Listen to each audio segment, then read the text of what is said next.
Oke guys, selanjutnya kita bahas tentang perlawanan bangsa Indonesia pada zaman kolonial Belanda.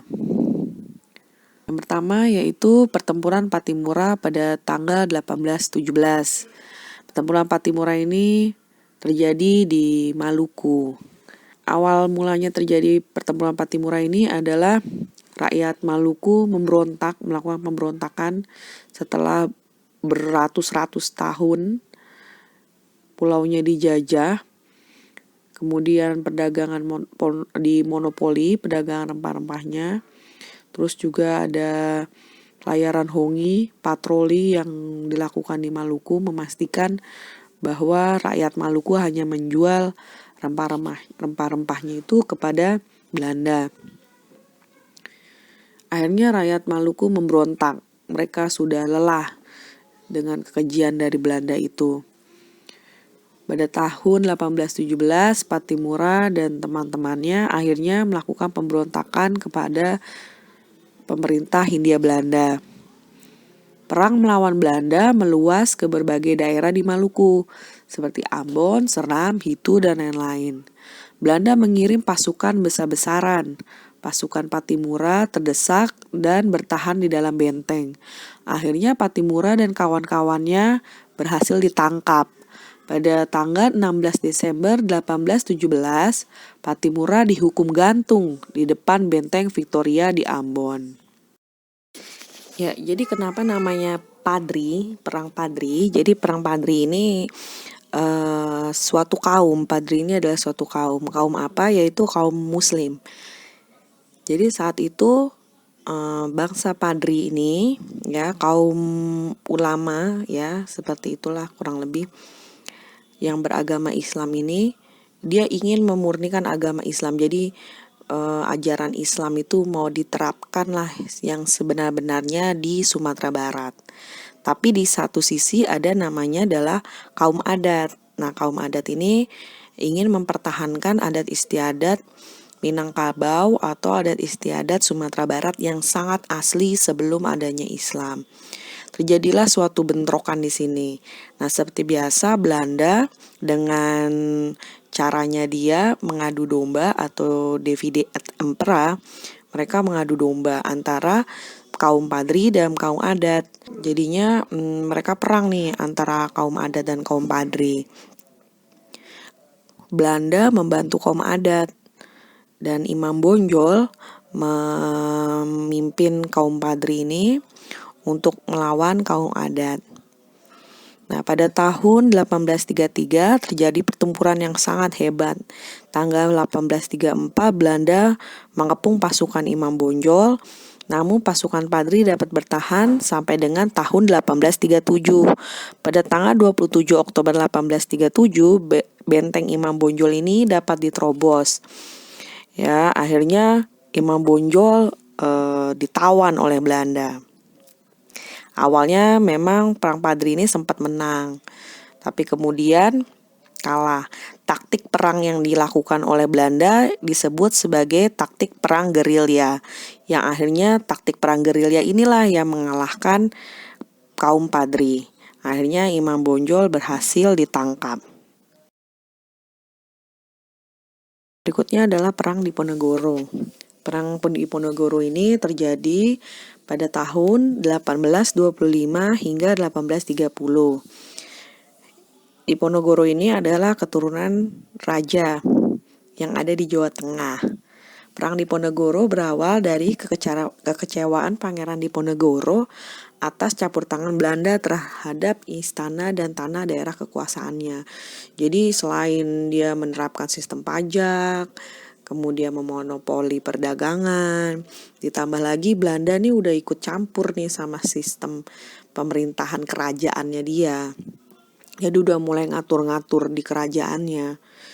Nah, kekecewaannya ini memuncak ketika seorang Patih Danureja, namanya ya, Patih Danureja, atas perintah Belanda disuruh memasang patok ini seperti tanda ya guys.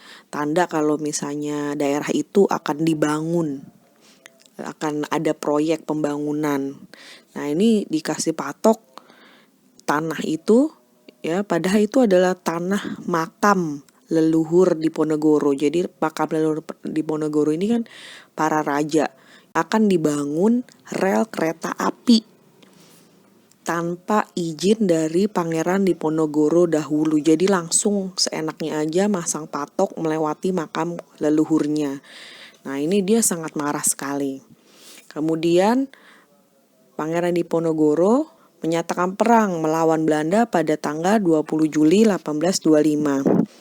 Pangeran Diponegoro dibantu oleh Pangeran Mangkubumi sebagai penasehat, Pangeran Ngabehi Jayakusuma sebagai panglima. Pangeran Diponegoro juga didukung oleh para ulama dan bangsawan. Daerah-daerah lain di Jawa ikut berjuang melawan Belanda. Jadi bagusnya ini Diponegoro punya kawan banyak sekali di Jawa ini. Jadi daerah Jawa Tengah itu semuanya mayoritas teman-temannya dia mendukung semua. Jadi mau ikut bergabung menjadi tentaranya Diponegoro melawan Belanda. Antara tahun 1825 sampai dengan 1826, pasukan Diponegoro mampu mendesak pasukan Belanda. Pada tahun 1827, Belanda mendatangkan bantuan dari Sumatera dan Sulawesi.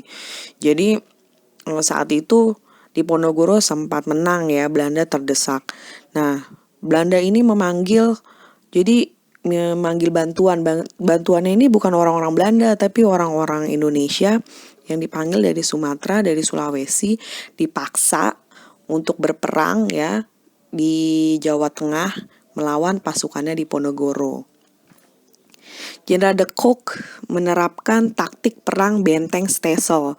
Jadi kalau tadi perang Padri namanya taktik gerilya, nah ini taktik yang digunakan oleh Belanda disebut taktik benteng Stesel. Taktik ini akhirnya berhasil mempersempit ruang gerak pasukan Diponegoro. Banyak pemimpin pasukan Pangeran Diponegoro gugur dan tertangkap. Namun demikian pasukan Diponegoro ini sangat gigih. Jadi Diponegoro walaupun sudah banyak tentara-tentara yang mati, dia tetap gak mau nyerah. Sampai akhirnya Belanda mengajukan perundingan. Perundingan tuh kayak membuat perjanjian. Oke deh, kita damai aja katanya Belanda. Kita damai daripada banyak pasukan yang mati, kita damai. Dan Diponegoro pun juga berpikir daripada tentaranya banyak yang mati, lebih baik mungkin ada bagusnya juga kalau mereka bikin perjanjian bersama. Akhirnya dia bikin perjanjian tuh berdua pada tanggal 28 Maret 1830 di Magelang. Pada perundingan itu belum sempat mulai perundingan, Pangeran Diponegoro ternyata ditangkap. Berikutnya adalah Perang Banjar. Perang Banjar ini pada tahun 1859 sampai dengan 1863. Tokoh yang terkenalnya pada Perang Banjar ini namanya adalah Pangeran Antasari. Penyebab Perang Banjar, jadi Banjar ini di Banjarmasin ya guys tempatnya. Banjarmasin itu di daerah Kalimantan Selatan. Penyebab Perang Banjarmasin adalah Belanda melakukan monopoli perdagangan. Lagi-lagi kerajaan di sana udah gerah, udah capek, merasa sangat dirugikan dengan monopoli perdagangan Belanda. Akhirnya mereka memberontak. Ditambah lagi Belanda selalu ikut campur urusan kerajaan. Jadi kayak siapa yang jadi raja berikutnya itu ditentuin gitu sama Belanda. Misalnya mau bikin kebijakan kerajaan itu ditentuin harus izin Belanda. Nah akhirnya Pangeran Antasari ini gak suka, dia memberontak. Akhirnya timbullah namanya Perang Banjar atau Perang Banjarmasin. Beliau didukung oleh Pangeran Hidayatullah. Pada tahun 1862, Hidayatullah ditahan Belanda dan dibuang di Cianjur. Jadi gitu cara mereka menghukum orang itu, dibuang ya. Dibuang, dipindahin ke suatu tempat yang asing yang dia gak pernah tahu. Gitu caranya. Pangeran Antasari diangkat rakyat menjadi sultan. Setelah itu perang meletus kembali. Dalam perang itu Pangeran Antasari luka-luka dan pada akhirnya wafat. Jadi lagi-lagi kalah lagi ya guys. Berikutnya adalah Perang Puputan atau Perang Bali. Ini pada tahun 1846 sampai dengan 1868. Salah satu tokoh perjuangannya yaitu I Gusti Ketut Jelantik. Sebenarnya banyak, nggak cuman Gusti Ketut Jelantik, ada beberapa tokoh lainnya. Penyebab Perang Bari adalah Belanda ingin menghapus hukum tawan karang. Jadi tawan karang itu suatu peraturan, jadi kayak undang-undang. Kalau di Bali, kerajaannya bikin namanya ada peraturan tawan karang. Itu dimana setiap kapal punya siapapun kecuali punyanya orang Bali, dia transit, dia melabuh di daerah perairannya Bali, ya selama beberapa hari, kapal itu jadi miliknya kerajaan Bali gitu. Jadi kayak gitu, dia punya rules. Nah, orang Belanda nih nggak setuju. Jadi berapa kapalnya dia itu parkir di sana ya, di Bali, udah berhari-hari, berminggu-minggu, berbulan-bulan, akhirnya ditawan sama kerajaan Bali, dijadiin hak miliknya Bali. Nah, Belanda nih nggak suka. Akhirnya mereka berantem, mereka perang lah. Kemudian akhirnya Belanda menyerang Bali. Belanda melakukan 3 kali penyerangan, yaitu pada tahun 1846, 1848, dan 1849. Rakyat Bali mempertahankan tanah air mereka. Setelah Buleleng dapat ditaklukkan, jadi Buleleng ini sebuah kerajaan. Ada beberapa kerajaan di Bali. Nah, ini ada namanya Kerajaan Buleleng, akhirnya ditaklukkan. Rakyat Bali mengadakan perang puputan, yaitu di antaranya Perang Puputan Bandung, Perang Puputan Kusumba, dan Perang Puputan Klungkung. Salah satu pemimpin perlawanan rakyat Bali yang terkenal adalah Raja Buleleng, ya, yang namanya I Gusti Ketut Jelantik. Berikutnya adalah Perang Aceh pada tahun 1873 sampai dengan 1906. Sejak terusan Suez dibuka pada tahun 1869, kedudukan Aceh jadi semakin penting, baik dari segi strategi perang maupun untuk perdagangan. Jadi dulu orang lewat jalurnya kan ke Malaka, nggak ngelewatin Aceh gitu ya. Sekarang tuh kayak ngelewatin Aceh banget setelah adanya terusan Suez itu pada tahun 1869, sehingga Aceh ini posisinya sangat strategis, sehingga Belanda ingin sekali menguasai Aceh. Sejak tahun 1873, Belanda menyerang Aceh. Rakyat Aceh mengadakan perlawanan di bawah pemimpin-pemimpin Aceh, yaitu adalah Panglima Polim, ya ini tokohnya nih, Panglima Polim. Ada Tengku Cik Ditiro, Tengku Ibrahim, Tengku Umar, dan Cut Nyadin. Cut Nyadin ini adalah pahlawan perempuannya ya. Jadi Cut Nyadin ini awalnya perang bersama suaminya, kemudian suaminya meninggal di medan perang pada saat melawan Belanda.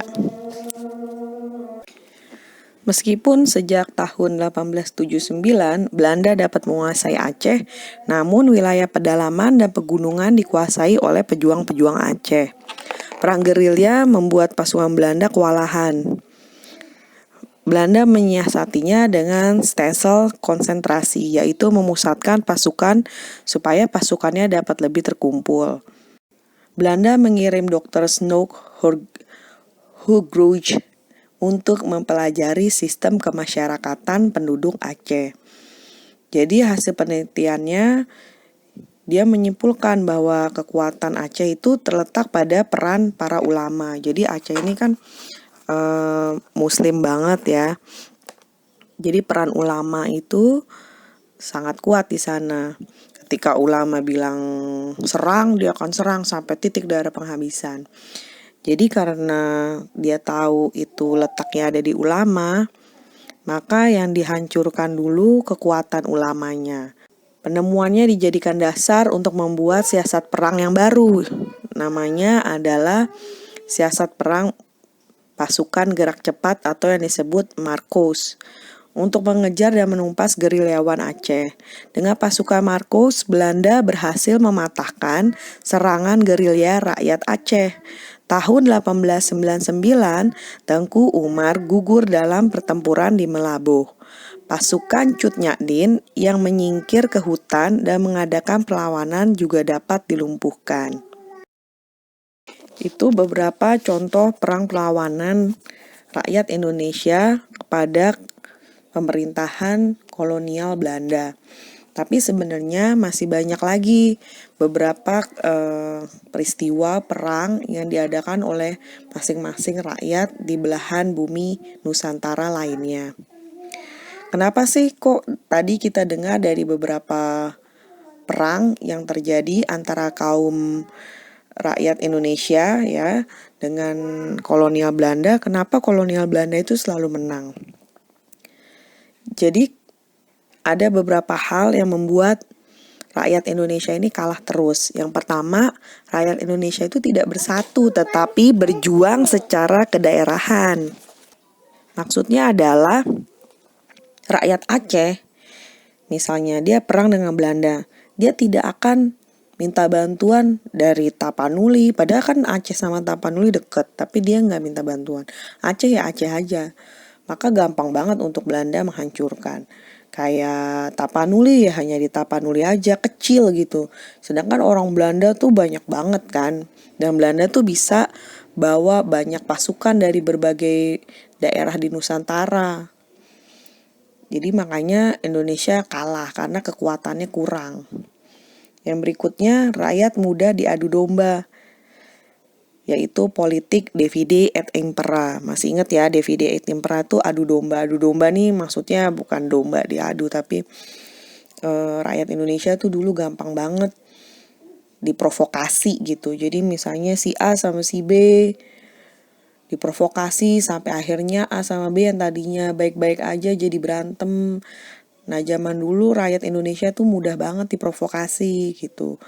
Dia raja A sama kerajaan B berantem. Nah itu kan jadi gampang banget Indonesia untuk dikuasai oleh Belanda. Dan yang ketiga adalah kurangnya persenjataan. Rakyat Indonesia dulu perang hanya pakai pedang, hanya pakai tombak, ya kan. Sedangkan rakyat Belanda udah pakai meriam, pakai tembakan, pakai bom, ya kan. Akhirnya kalahlah kita dari segi persenjataan.